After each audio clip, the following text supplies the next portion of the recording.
Jumpa lagi di Clubhouse Sukacita. Jemaat yang terkasih dalam Tuhan kita Yesus Kristus, mari kita membaca dan merenungkan akan bagian sabda kebenaran firman Tuhan. Pembacaan kita terambil dari Injil Matius pasal 18 ayat 21 sampai pada ayatnya yang ke-22. Sebelum kita membaca dan merenungkan akan bagian firman Tuhan, mari kita satu dalam doa kita berdoa. Dengan kepala kami yang tertunduk di hadapan Engkau Allah, dan kesiapan tubuh jiwa roh kami, hati, pikiran, serta pandangan kami dan pendengaran kami telah siap untuk mau menyambut firman-Mu yang dapat mempertumbuhkan akan iman kami, supaya perjalanan hidup kami tidak mengalami kebimbangan, keraguan, tapi firman yang menjadi motivasi, firman yang selalu menegur dan menasihati kami, firman yang dapat mengubah akan hidup kami menjadi hidup yang berkenan di hadapan Engkau Allah. Oleh sebab itu, kami dengan sukacita telah siap untuk mau menyambut firman-Mu. Haleluya, amin. Pembacaan kita terambil dari Injil Matius pasal 18 ayat 21 sampai pada ayatnya yang ke-22. Dengan perikop pembacaan, perumpamaan tentang pengampunan. Kemudian datanglah Petrus dan berkata kepada Yesus, "Tuhan, sampai berapa kali aku harus mengampuni saudaraku jika ia berbuat dosa terhadap aku? Sampai 7 kali?" Yesus berkata kepadanya, "Bukan, aku berkata kepadamu, bukan sampai 7 kali, melainkan sampai 70 kali 7 kali." Demikian sabda kebenaran firman Tuhan. Sahabat yang terkasih dalam Tuhan kita Yesus Kristus, pembacaan kita dari Injil Matius pasal 18 ayat 21 sampai pada ayatnya yang ke-22 ini diberikan tema mengampuni tanpa batas. Berbicara tentang hal mengampuni bagi kita sangat enak, gampang, mudah untuk diucapkan tentang hal mengampuni.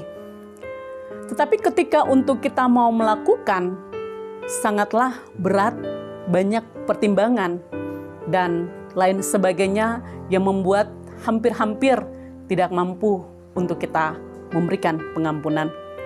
Tetapi maksud dari hal memberikan pengampunan yang Allah inginkan dalam kehidupan saya dan jemaat sekalian, suatu pengampunan yang dimaksud di sini adalah ketika ada orang yang membuat kesalahan dalam kehidupan kita dan ia belum datang untuk meminta pengampunan kepada kita, sepantasnya kita memberikan pengampunan kepada dia. Dan ketika berkali-kali dia melakukan kesalahan dan kesalahan, tetap kita memberikan pengampunan kepadanya. Apalagi ketika ia datang dengan suatu penyesalan dan permohonan minta pengampunan kepada kita, tidak perlu untuk kita meninggalkan dia, tetapi kita harus memberikan pengampunan kepadanya.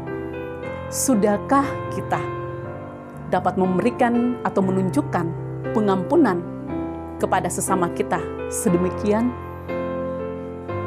Mari kita renungkan apa maksud Tuhan dalam kehidupan kita sekalian.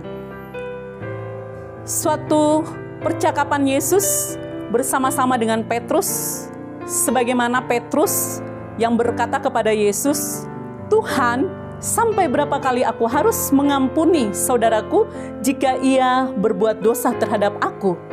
Sampai 7 kali?"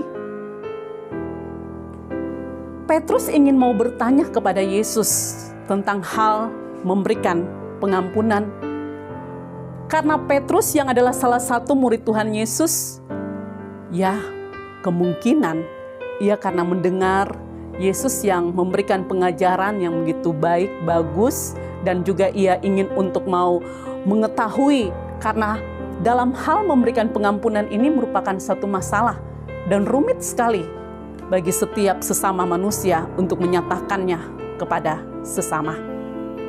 Sehingga Yesus mengira hal memberikan pengampunan itu hanya 7 kali. Tetapi Yesus menjawab kepadanya, "Bukan, aku berkata kepadamu, bukan sampai 7 kali, melainkan sampai 70 kali 7 kali. Kata 70 kali 7 kali, ini adalah suatu angka perhitungan. Kalau kita hitung dan jumlahkan, mendapati angka 490 kali. Berarti berulang kali, berkali-kali dia datang meminta pengampunan, kita harus memberikan pengampunan. Kalau kita menelusuri dan melihat dari pembacaan Injil Matius pasal 18 ayat 21 sampai pada ayatnya yang ke-35, dalam kelanjutan dari pembacaan ini, Yesus sendiri memberikan suatu perumpamaan. Ini berbicara tentang kerajaan sorga, seumpama seorang raja yang hendak mengadakan perhitungan dengan hamba-hambanya. Raja ini adalah Yesus sendiri. Yesus menuntut kepada hamba-hambanya atau kepada umat-umatnya tentang keberdosaan mereka, dalam mereka apakah mampu untuk melunasi hutang-hutang mereka.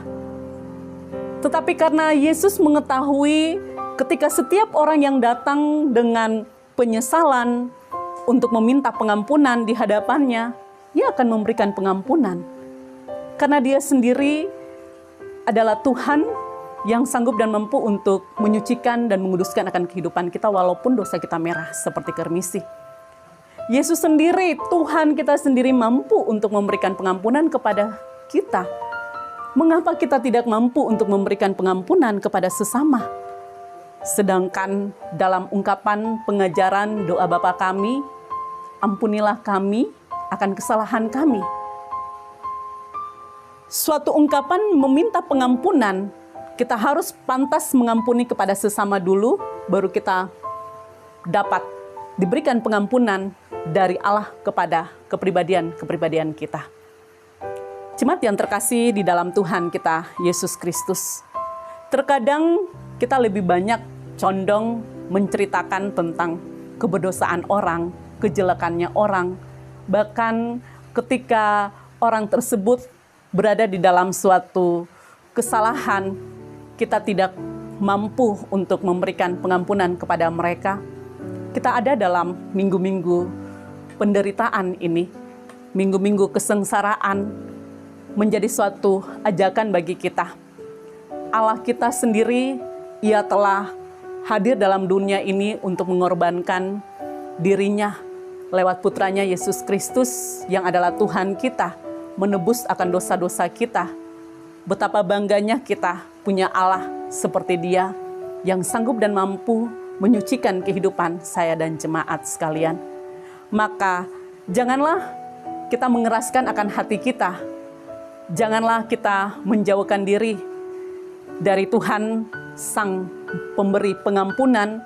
Ketika sesama tidak mampu untuk memberikan pengampunan kepada sesama, kita datang kepada Tuhan. Dengan pertolongan Roh Kudus akan menjamah hati mereka supaya mereka dapat memberikan pengampunan kepada kita. Maka kita menjadi umat-umat yang dapat melakukan kasih, karena itulah suatu perintah yang Tuhan nyatakan. Dengan tanpa sadar dan tidak sadar kita telah melakukan kasih. Jemaat yang terkasih dalam Tuhan kita, Yesus Kristus, maka pengampunan yang dapat kita tunjukkan, suatu pengampunan tanpa ada batasnya. Pengampunan yang selalu kita harus berikan kepada mereka ketika mereka berbuat salah kepada kita. Tuhan yang mempunyai firman memberkati kita. Amin. Mari kita satu dalam doa, kita berdoa. Dengan kepala kami yang tertunduk di hadapan-Mu Tuhan, kami merenungkan firman ini. Terkadang kami tidak mampu, kami tidak sanggup untuk melaksanakan perintah Tuhan, supaya kami dapat memberikan pengampunan kepada sesama. Secara jujur terkadang kami merasa sakit hati, emosi, marah, sampai kami lupa suara Tuhan kepada kami. Kami mengeraskan hati kami untuk kami tidak menunjukkan dan memberikan pengampunan kepada sesama. Maka firman yang telah menegur kami, menasihati kami, Tuhan, kami minta pengampunan di hadapan Engkau. Mampukanlah kami untuk memberikan pengampunan kepada sesama Tuhan, supaya hidup kami ini berkenan di hadapan Engkau. Hidup kami ini dinyatakan sebagai umat-umat Tuhan yang menyatakan kasih kepada sesama maupun juga kasih kepada Engkau Allah. Tuhan, terima kasih Kami berdoa bagi mereka yang dengan penuh sukacita dalam menopang akan pelayanan penginjilan lewat channel Klavos Sukacita ini. Biarlah berkat Tuhan selalu tercurah dan mengalir dalam kehidupan mereka. Tuhan pimpin, tuntun, lindungi dan pelihara mereka dalam setiap usaha dan pekerjaan mereka masing-masing. Bapak terima kasih, dan kami selaku tim Klavos Sukacita, baik hamba-hamba Tuhan dan kru-kru, Tuhan memberkati kami sekalian. Hikmat Tuhan selalu menyertai kami, kuat dan sehat, dan dalam suatu kebersamaan, dalam memantapkan langkah kami dan saling bergandengan tangan, memajukan akan pelayanan kami lewat channel Klavos Sukacita ini, untuk dapat membawa jiwa-jiwa dimenangkan di hadapan Engkau Tuhan. Terima kasih Tuhan. Kami bersyukur atas anugerah kasih sayang cinta Tuhan yang selalu Engkau menyatakan akan isi hati-Mu, memperdengarkan suara-Mu kepada kami, sehingga kami selalu dihidupkan oleh firman-Mu. Ini doa kami, ini permohonan kami di hadapan Engkau. Amin. Shalom. Tuhan memberkati.